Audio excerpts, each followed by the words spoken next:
for it every year. First of all, he was crucified. Probably because that was a long time ago and people don't get nailed to a cross every day here. His death was special because he's one of the very few people, a martyr for humankind, and one of the only people that's ever been known to do that. When somebody dies for something they believe in, it makes their cause even stronger. And he was crucified by his own people that he came from. So it's like what he stood for just magnified a billion times after then. I mean, it's like America crucifying the president. If that happened, it would go down in history. Well, it's true. Like, he did it for, like, so that we don't have to, like, burn in hell for the certain things that we do.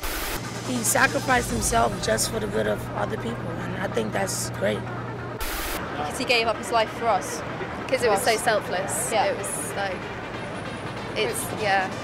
people are selfish, and when you go against that, then it's something different. So Everyone seems to believe in it, even though we don't know if it is true. And somehow it's lived on. I reckon he was just a person, and that was it. They made a story out of him.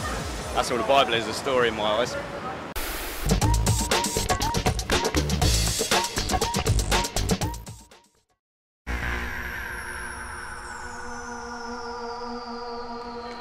Why do Christians seem to have this morbid fascination with the cross, which is nothing more than an instrument of Roman torture? I mean, think about this for a moment. What would you think if I was wearing a miniature guillotine or a miniature electric chair around my neck? You'd think I was some sort of sicko and tell me to go and get therapy. But Christians put crosses all over the place. They paint them, they sculpt them, they engrave them and carve them on their churches and their houses, and then they wear them on t-shirts and on jewellery. All because one man died on a cross. And it's not as if Jesus was the only person to be crucified, because the Romans crucified thousands of people.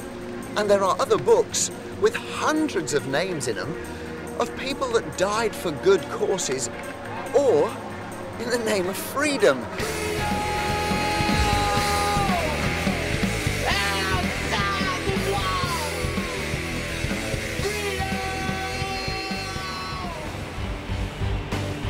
Well, maybe Jesus was who he said he was. Maybe he was the Son of God. But if that's true, why would God allow his Son to go through all that? Well, as we said before, we can't negotiate with God, and he takes our sin a lot more seriously than we do, and he demands that it's dealt with. We can't shift the blame onto anybody else, and we ignore it at our own risk. So basically, we're screwed unless God steps in. And Christians believe that he did. He took his Son and put him in our place for free.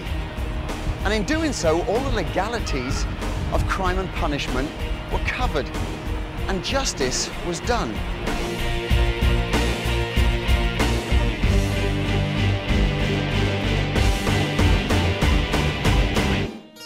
The only reason that somebody would be prepared to do that is out of some heroic sense of duty, or the fact that they loved you and me passionately.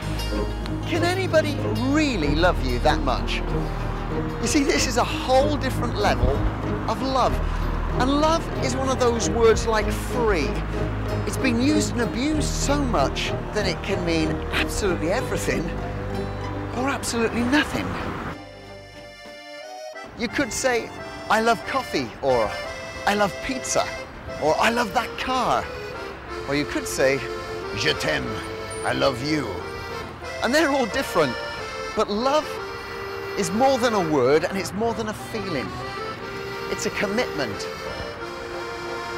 Now, that type of love is hard to understand. It's the type of love that binds you so strongly to someone that you'd be willing to give up your life for them. And that's how much God loves you. Here's the story of my life.